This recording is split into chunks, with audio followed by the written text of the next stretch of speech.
Whenever we talk about a market crash, it brings great worry, great fear that the world will cease to exist in the way we see it and be something very different, very opaque, very disturbing with no end result.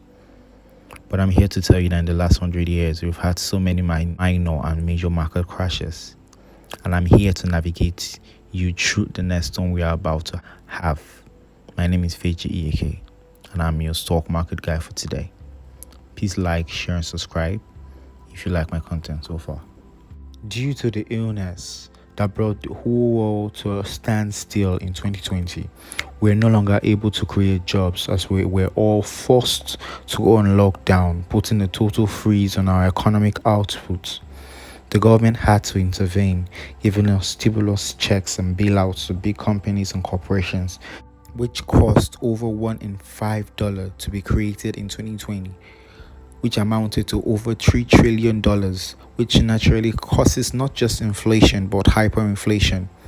But we haven't seen that hyperinflation yet.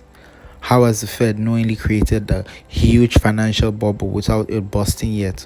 Or is it a matter of time before it busts?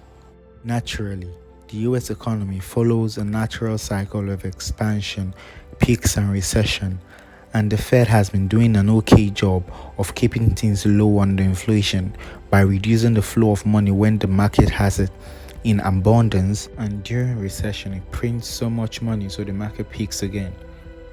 This is a natural continuous circle that has happened for the last 100 years or so, but unfortunately in 2020, due to the whole pandemic, the interest rate was reduced to 0.3%, creating scenarios whereby the US and therefore the world market crash was inevitable instead of just a foreseeable future due to the bubble created by the Fed printing money recklessly into the economy. This reduction in interest rate caused a situation whereby the whole country was able to borrow money at such a low rate that they had the opportunities to dump that money in risky stocks, companies that were overvalued and destined to fail.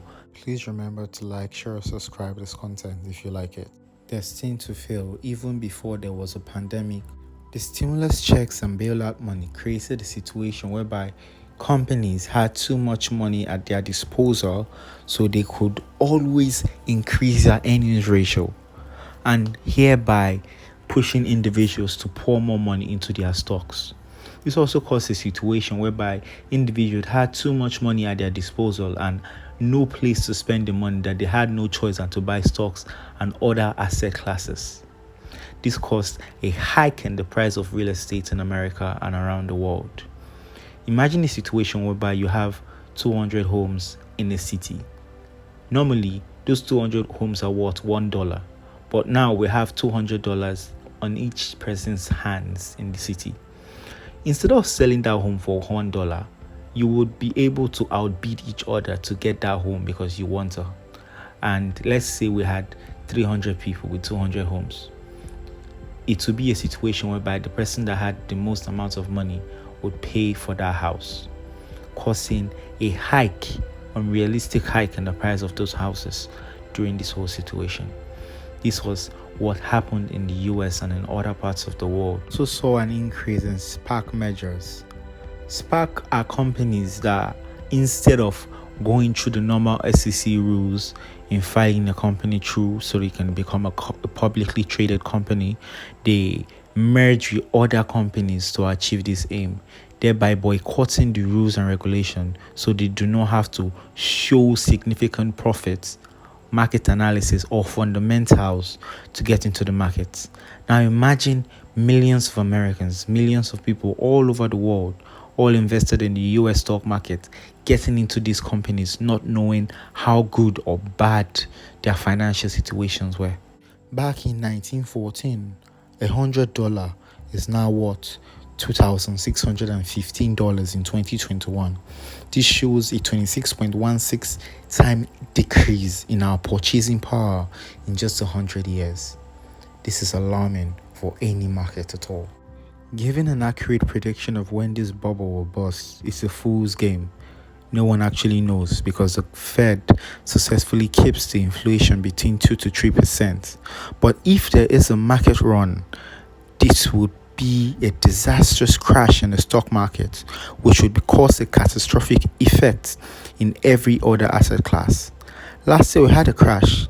We were able to fix it due to the stimulus and a 0.3 interest rate set by the government, with the government buying junk bonds which goes to companies which are naturally opposed to go bankrupt because they are not good enough. But then deflation is worse than inflation because money becomes more valuable and no one wants to spend money that can actually increase their buying power tomorrow. This is because they could pretty much save the money and need to buy even more stuff the next day. Reason behind the stimulus check we continue to receive, so we don't start saving money and there is no depreciation.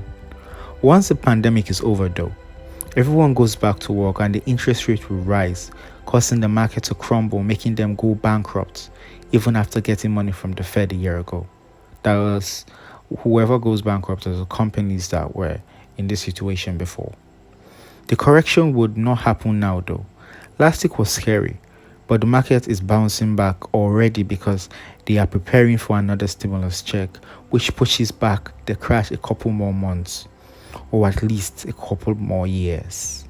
Please remember, I'm just a guy from YouTube, so do not sue me. But my professional and personal financial advice is that you do not plow your life savings into the market, but instead wait for this crash to happen. Pick up valued companies for cheap because they would go at auction prices, mostly 50% off. And then wait for it to rise back up again, making you millions along the way. This is what we call the financial market.